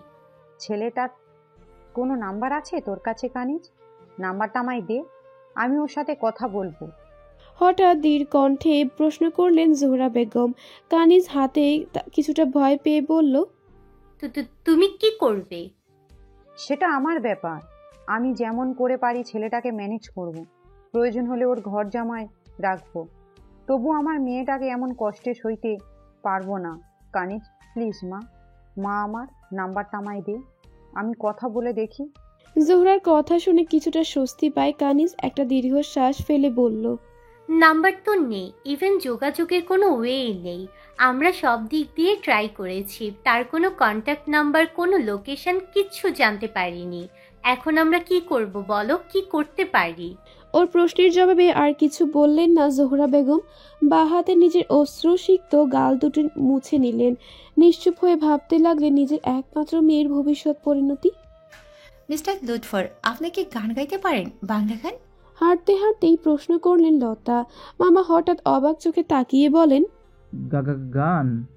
ইয়া আই মিন সং, আপনি গাইতে পারেন? লতা উৎফুল্ল চিত্তে আবারও প্রশ্ন করলেন। মামা হঠাৎ কী বলবেন ভেবে পেলেন না। শুকনো ঠোক গিলে জিহ্বা দিয়ে ঠোঁট ভিজিয়ে নিলেন।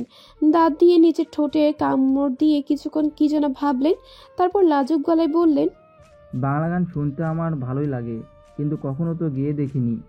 কি করে বলি গাইতে পারি কি না? শুনলে গাইতে পারবেন না কেন? চেষ্টা করুন। কিন্তু আমি চেষ্টা করুন না প্লিজ। মেয়েটার আবদারি সুর বলে ওঠে। মামা লজ্জায় ঘাড় চুলকাতে থাকেন। খুব ধীরে এবং লজ্জিত গলায় বললেন, আমি গাইবো, তবে হাসবেন না কিন্তু। ওকে। মাথা নাড়েন লতা।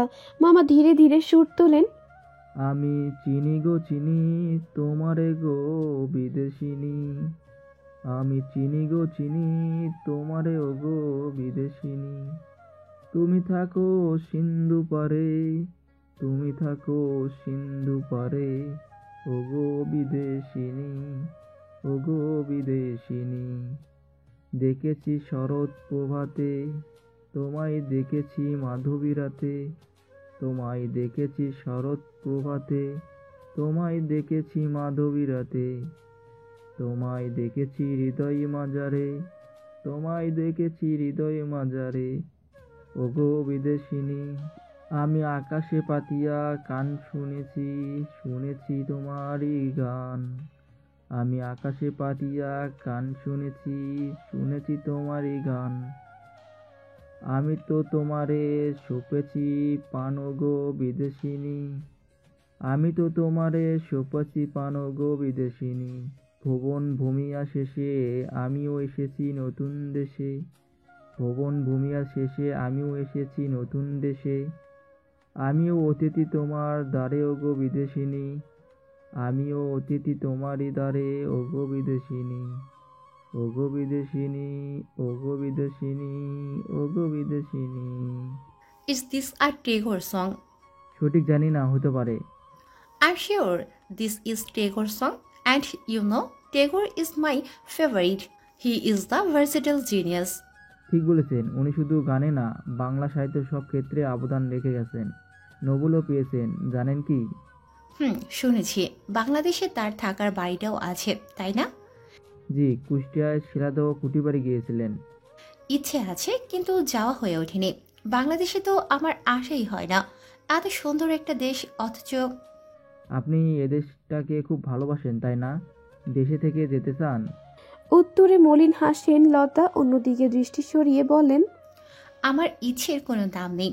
আপা দুলাভাই পাত্র দেখছেন, হয়তো পছন্দও করে ফেলবেন, ভাইও মত দেবেন। আমি ফিরে গেলে হয়তো বিয়েও হয়ে যাবে। তখন এ দেশকে যতই ভালোবাসি, আর কখনো কি আশা হবে? হঠাৎ কেমন যেন মন খারাপ লাগে মামার। লতার বিয়ের কথা শুনে তার মন খারাপের তো কোনো কারণ নেই, তবুও কেন হচ্ছে বুঝতে পারলেন না উনি। হয়তো লতার প্রতি সমবেদনা থেকেই এই মন খারাপের সৃষ্টি। মেয়েটা বাংলাদেশকে ভালোবাসে, কিন্তু দেশে থাকার ক্ষমতা তার নেই। সত্যি দাঁত থাকতে তার মর্যাদা দেওয়ার ক্ষমতা নেই কারো। রিসোর্টের রুমে বসে কি যেন কাজ করছেন বর্ষণ। সামনে ল্যাপটপ রেখে একটানা কি যেন টাইপ করে চলেছেন।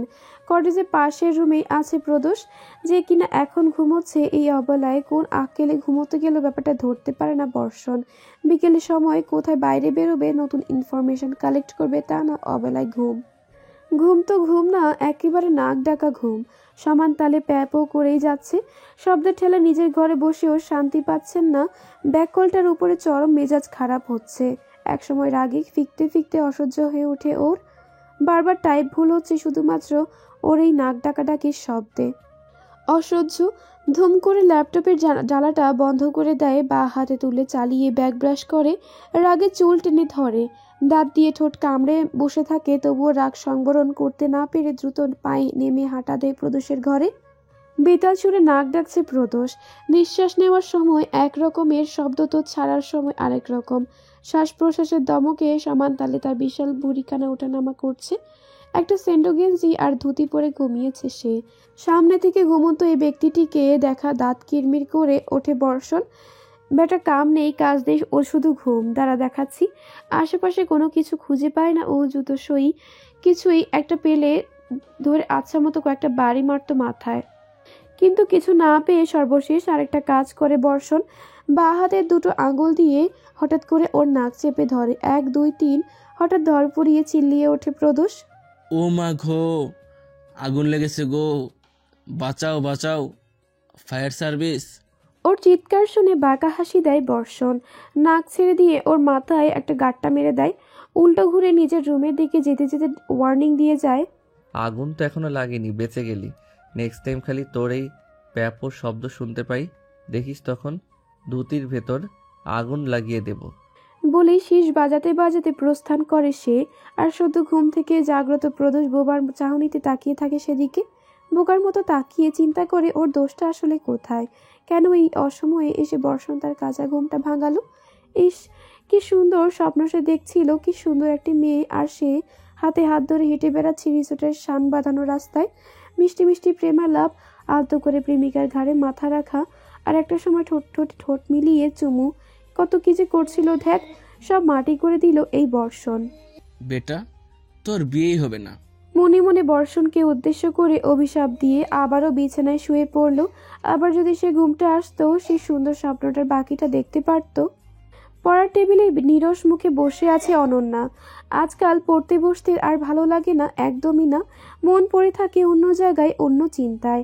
হঠাৎ ধপ করে বইটা বন্ধ করে দেয়। বিরক্তিতে মুখটা কুঁচকে উচ্চারণ করে, ধ্যাট, কিছুই ভালো লাগে না। তারপর চেয়ার টেনে উঠে দাঁড়ায়, বিরক্ত মুখে হাঁটা লাগায় ব্যালকনির দিকে।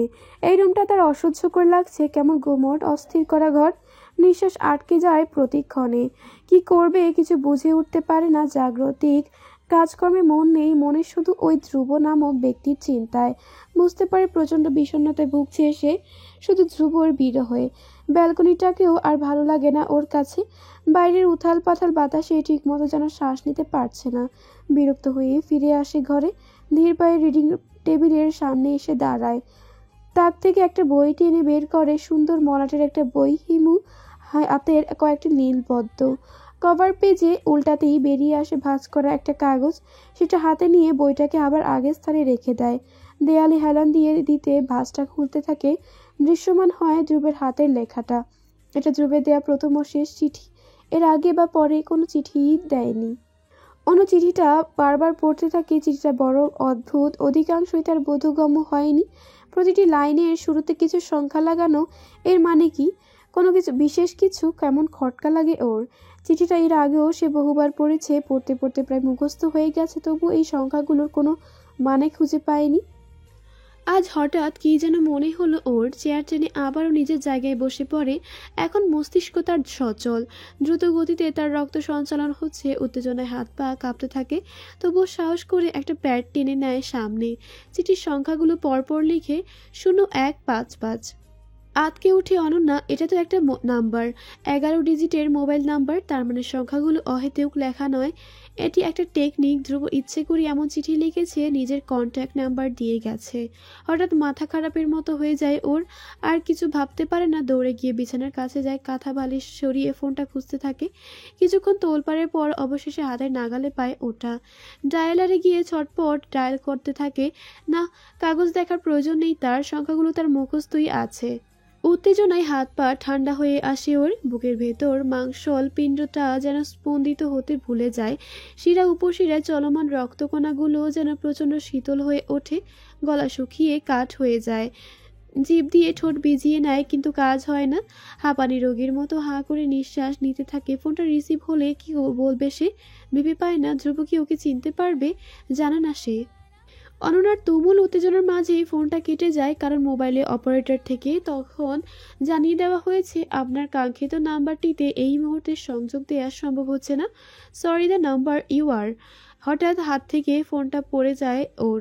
চোখের সামনেই মেঝেতে বাড়ি খায়, কাজটা চূর্ণ বিচূর্ণ হয়ে যায়। সেদিকে নিষ্পলক চোখে তাকায়। হাত বাড়িয়ে ফোনটা ছুঁতে গিয়েও নিজেও ধূপ করে হাঁটু গেড়ে বসে পড়ে। স্ক্রিনের ভাঙা কাচের হাত বুলায় নিষ্প্রাণ চাউনি দুটি চোখ থেকে গড়িয়ে পড়ে 2 ফোঁটা জল। ঘরের ভিতর কিছু পড়ে যাওয়ার আওয়াজ শুনে রান্নাঘর থেকে ছুটে আসেন জোহরা। দরজায় হাত রেখে ঠেলা দিতেই বোঝেন তা ভেতর থেকে আটকানো। উত্তেজিত গলায় চিৎকার করেন, অনু, এই অনু, কি হয়েছে তোর? মা আমার, দোর খোল। দেখ, আমি এখানে আছি, তোর মা তোর কাছে আছে। দরজা খোল মা, লক্ষ্মী সোনা, দরজাটা খোল। ভীষণ জোরে করাঘাত করতে থাকেন উনি। অনু ঝাপসা চোখে সেদিকে তাকায়, কিন্তু উঠে গিয়ে দরজা খুলে দেওয়ার শক্তি পায় না। হঠাৎ মাথাটা চক্কর দিয়ে ওঠে। ঝাপসা চাহনিতে আরেকবার দরজার দিকে তাকাতে জ্ঞান হারিয়ে লুটিয়ে পড়ে মেঝেতে। হাতে একটা লম্বা লাঠি আর কাঁধে ব্যাকপ্যাক নিয়ে হিল ট্রেকিংয়ে বেরিয়েছে 2 তরুণ। বর্ষণার প্রদেশ। এখন হেঁটে বেড়াচ্ছে পাহাড়ি জঙ্গল ধরে। জঙ্গলটার গা ঘেঁষেই একটা পাহাড়, তার উপরেই আছে একটা গ্রাম, আদিবাসীদের গ্রাম।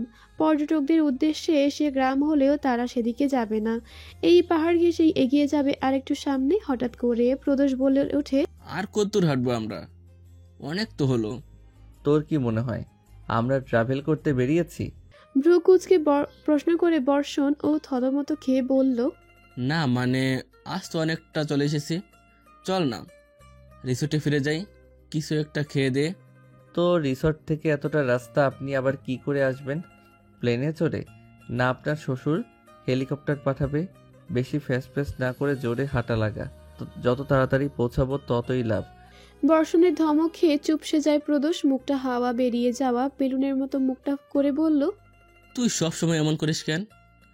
তাড়াতাড়ি পৌঁছতে হবে ভালো কথা, কিন্তু তাই বলে দৌড়ে দৌড়ে যাবো নাকি?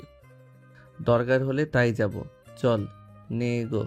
বলেই নিজের মতো এগিয়ে যেতে থাকেও। প্রদোষ হঠাৎ করে কি যেন ভেবে দাঁড়িয়ে যায়। মৃদু গলায় বলল, বর্ষণ শুন না।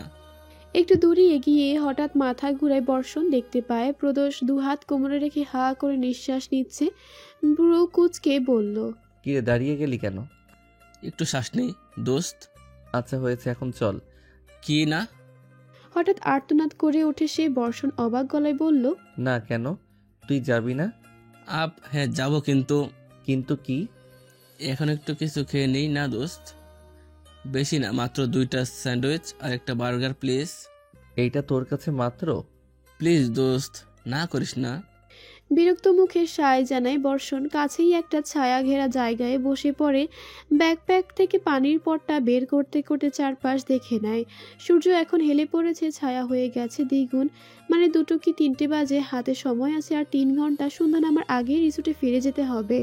মনে পুরো হিসেবটা কষে ফেলল বর্ষণ। এই প্রজেক্টটা সে একা আসেনি, সাথে এসেছে প্রদোষ। যেখানে সব প্রজেক্টই ওকে একা পাঠানো হয়, যাতে একা একা নির্বিঘ্নে কাজ সেরে ফিরে আসতে পারে। তাদের সময় একটু বেশি লাগে বটে, তবে সমস্যা হয় না, কিন্তু দুজন এলেই বাধে ঝামেলাটা। এই যেমন সবার সাথে এসেছে প্রদোষ, ব্যক্তিগতভাবে ওর কাজের প্রতি কোনো ত্রুটি পরিলক্ষিত হয় না, মন দিয়ে সব কাজ করে। মাথায় বুদ্ধিও আছে সেরকম, কিন্তু খাওয়ার প্রতি সে অসম্ভব দুর্বল। একটু পরপর খেতে না পারলে তার চলেই না। অথচ কাজের জন্য কোথাও গেলে কিছুক্ষণ পরপর খাই করলে তো আর হয় না। কাজে ব্যাঘাত হয়, দেরি হয়। সেটা কি করে ওকে বোঝায়? ভাবতে ভাবতেই উঠে দাঁড়ায়। পাশে তাকিয়ে দেখে প্রদোষ মাত্র তার বার্গারটা শেষ করেছে। বলল, হলো তোর খাওয়া, এখন চল এগোই। কি বলিস? সবই তো বার্গার খেলাম, স্যান্ডউইচটা খেতে হবে না? You know it's more delicious and more nutritious. কিছু না বলে মুখটা শুধু বাঁকা করে বর্ষণ। অন্যদিকে তাকায়। ব্যাকপ্যাক আর লাঠিটা রেখেই একা একা হাঁটতে থাকে। না সে এগোবে, না শুধু একা একা হেঁটে বেড়াবে। একটু দূরেই এগোতে একটা ঢিলার কাছে পৌঁছে যায়। ধীর পায়ে ঢিলার উপরে উঠতেই চোখে পড়ে অন্য একটা জিনিস। ওপাশে সবুজ শস্যের ক্ষেত নয়, লাল টকটকে ফুলের ক্ষেত। সবুজ সবুজ গাছের ডগায় ফুটে আছে লাল লাল ফুল। বেশ খানিকটা জুড়েই সে ক্ষেত। কেউ যে খুব যত্নে জঙ্গলের ভেতরে এসে এই চাষ করেছে সেটা বোঝাই যায়। ও চারপাশ ভালো করে তাকায়, যেখানটায় দাঁড়িয়ে আছে তার ঠিক অপর প্রান্তে ক্ষেতের সীমানায় বিশাল একটা গাছ, সম্ভবত পাকুড় গাছ, নয়তো ওই জাতের জঙ্গলি কোনো গাছ হবে হয়তো। কিন্তু তার পাশে ওটা কি? কাঠের ঘর মনে হচ্ছে না। তার মানে কি হাতের কাছে বাইনো কুলারটা খুঁজতে থাকে সে, কিন্তু খুঁজে পায় না। মনে পড়ে ওটা তো ব্যাকপ্যাকেই রয়ে গেছে। ধীর পায়ে টিলা থেকে নামে সন্তর্পণে, কিন্তু অনেকটা দৌড়ের গতিতে ছুটে আসে প্রদোষের কাছে। সে এখনো বসে বসে স্যান্ডউইচই গিলছে। ওকে ছুটতে দেখে বলে, কি রে, কি হয়েছে? পাগলা কোথায় ধাওয়া করছে, না বোতলটার চাকে ঢিল ছুটছিস? পপি? দৌড়ের কারণে হাঁপাতে হাঁপাতে জবাব দেয় বর্ষণ। ও খানিকটা অবাক হয়ে বলল, পপি? মানে ঢাকায় নায়িকা পপি? সেই বনে বাজারে কি করবে? আশ্চর্য। কথা শুনে বিরক্ত হয় বর্ষণ। এগিয়ে এসে ওর পেটে একটা চিমটি কাটে, তারপর ওর মোটা মাথায় একটা গাঁটটা মেরে ড্রাগ দেখিয়ে বলল, তোর পেটটা যেমন মোটা, মাথাও তেমনি মোটা। ওরে বলদা, নায়িকা পপি না, ওখানে পপির চাষ হচ্ছে। কোথায়? তুই সত্যি দেখেছিস তো? আবার জিগায়, আরে ওই তো সামনেই। তাই নাকি? চল চল। বলেই স্যান্ডউইচ রেখে উঠে দাঁড়ায় প্রদোষ। বর্ষণের দেখিয়ে দেওয়া পথে আগে আগে যেতে থাকে, আর ওর পিছু পিছু বর্ষণ। নিয়মিত ভালোবাসার গল্প শুনতে এবং পড়তে আমাদের অন্ধবিশ্বাস চ্যানেলটি সাবস্ক্রাইব করে পাশে থাকা বেল আইকনটি ক্লিক করুন। ধন্যবাদ সবাইকে।